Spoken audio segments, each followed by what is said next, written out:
ഒരു പാൻറ്റും കുപ്പായും ഇട്ട് ചുണ്ട് ചോപ്പിച്ച് കണ്ണെഴുതി മനുഷ്യന് പെൺകുട്ടിന്റെ കോലല്ലാതെ നടക്കണ കുറെ പെണ്ണുങ്ങൾ.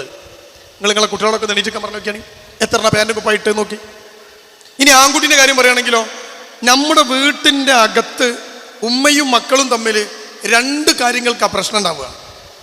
ആൺകുട്ടികളാണോ നിങ്ങൾക്ക് ഉള്ളത്, പെൺകുട്ടിയാണോ ഉള്ളത്, രണ്ട് കാര്യങ്ങൾക്ക് ആ വീട്ടിൽ പ്രശ്നം ഉണ്ടാവുക. ഒന്ന് നിസ്കാരം, രണ്ട് മുടി. അല്ലേ? ആൺകുട്ടികൾ മുടി വെട്ടൂല്ല, പെൺകുട്ടി മുടി നീട്ടൂല്ല. പെൺകുട്ടികൾ ഉമ്മനോട് പറയും വിളച്ച് മുറിക്കണം. ഉമ്മ പറയും നല്ല മുടിയാ മോളെ മുറിക്കണ്ട, വിളച്ച് മുറിക്കണം. അതെന്താ? അതപ്പോ കൊറിയയിൽ സ്റ്റൈല്. ഈ കുട്ടി കാണുന്ന കൊറിയൻ സീരീസുകൾ കുട്ടിയുടെ മനസ്സിനകത്ത് ഇട്ടുകൊടുത്തത് അതാ. ആൺകുട്ടി എന്താ പറയാ, ഞാൻ മുടി വെട്ടൂല്ല. ആൺകുട്ടിന്റെ മുടി വെട്ടിക്കാനും ഉമ്മ കഷ്ടപ്പെടുകയാണ്, പെൺകുട്ടിന്റെ മുടി നീട്ടാനും കഷ്ടപ്പെടുകയാണ്. അല്ലേ? ഇനിയോ ബാക്കിന്ന് നോക്കിയാല്, കോളേജിലൊക്കെ പോയിട്ട് ബാക്കിന്ന് നോക്കിയാൽ ആണാണോ പെണ്ണാണോ എന്ന് മനസ്സിലാവില്ല. ഇപ്പൊ ആൺകുട്ടിക്കും പെൺകുട്ടിക്കും ഒക്കെ ഒരേ കുപ്പായ. ആൺകുട്ടികൾ ഇപ്പൊ ബ്ലൗസാണല്ലോ ഇടുന്നത്, നിങ്ങൾ കണ്ടില്ലേ? ഒരു ബ്ലൗസ്, എന്നിട്ടൊക്കെ കൂടി വെല്ലിപ്പാൻ്റെ ഒരു ജീൻസ് വീതിയുള്ള. പെൺകുട്ടികളോ?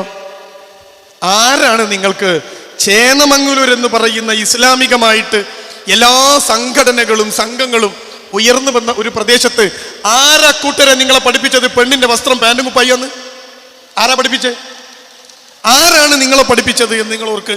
ചുണ്ട് ചോപ്പിക്കുന്ന, കണ്ണ് വാലിട്ടെഴുതുന്ന, ആണിന്റെ വസ്ത്രം ധരിക്കുന്ന, ആണിനെ ആകർഷിക്കുന്ന രൂപത്തിൽ നടക്കുന്ന പെണ്ണിനെ റസൂൽ സല്ലല്ലാഹു അലൈഹി വസല്ലം വിളിച്ച പേരെന്താ അറിയോ നിങ്ങൾക്ക്?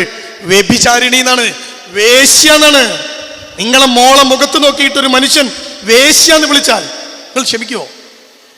ആ കുട്ടി പാൻറ്റും കുപ്പായി ഇട്ടിട്ട് ഇറങ്ങിപ്പോകുമ്പോൾ നിങ്ങൾ ഓർക്കണം, റസൂല് വേശ്യ എന്ന് വിളിച്ച പെണ്ണാ പോണത്.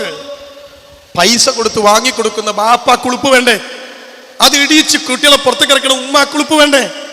ഉമ്മ കുറെ മൊക്കനും പറത്തിയിട്ട് നടന്ന സ്വർഗം കിട്ടുന്ന ആരാ നിങ്ങളോട് പറഞ്ഞത്? ഇതാ നമ്മൾ ചിന്തിക്കേണ്ട സാധനത്താണ്. ഇതാ മാത്തൽ ഇൻസാന ഇൻ ഖത അമലുഹു ഇല്ലാ മിൻ സലാസ.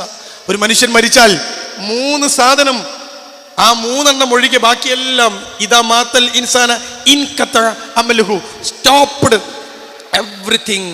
റസൂലിന്റെ വാക്ക. മരിച്ചാൽ എല്ലാം തീരും. മരിച്ചാൽ പിന്നെ എന്താ? ഒക്കെ തീരും. ഇല്ലാ മിൻ സലാസ. റസൂല് മൂന്നെണ്ണം ഒഴികെ എന്ന് പറഞ്ഞ് എണ്ണി. എന്താ എണ്ണിയെന്ന് അറിയോ? ആ സ്വതക്കത്തുൽ ജാരിയ. ചേന്നമംഗലൂരിൽ വന്നിട്ട് ഞാൻ അതിന്റെ അർത്ഥം അറിയില്ല. ആ സ്വതക്കത്തുൽ ജാരിയ.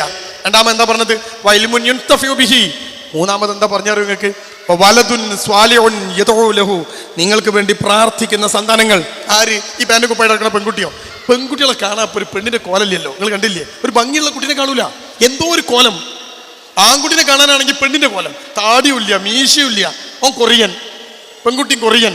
നമ്മളെ കുട്ടിയില്ലേ ഇപ്പൊ ചേന്നമംഗലൂർ അറിയത്തില്ലേ? എന്നിട്ടോ 10ാം ക്ലാസ് കഴിയുന്ന ഒരു ആൺകുട്ടിയോട് നിങ്ങൾ ചോദിച്ചു നോക്ക്, മോനെ നീ +1ഉം +2 ഒക്കെ പഠിച്ചിട്ട് എന്താ പരിപാടി? ഉടനെ ആൺകുട്ടി പറയും പോണം. എങ്ങട്ട്? ഒന്നുകിൽ യൂറോപ്പ്, കാനഡ, ഓസ്ട്രേലിയ, അല്ലെങ്കിലോ ബാംഗ്ലൂര്, മൈസൂര്. അപ്പൊ നാട്ടിൽ ശരിയാവില്ല. എന്താ? ഇവിടെ ശരിയല്ല. ഇവിടെ എന്താ ശരിയില്ലാത്ത? ബാപ്പ നിയന്ത്രിക്കും, ഉമ്മ നിയന്ത്രിക്കും. അതൊന്നും എനിക്ക് ഇഷ്ടമല്ല.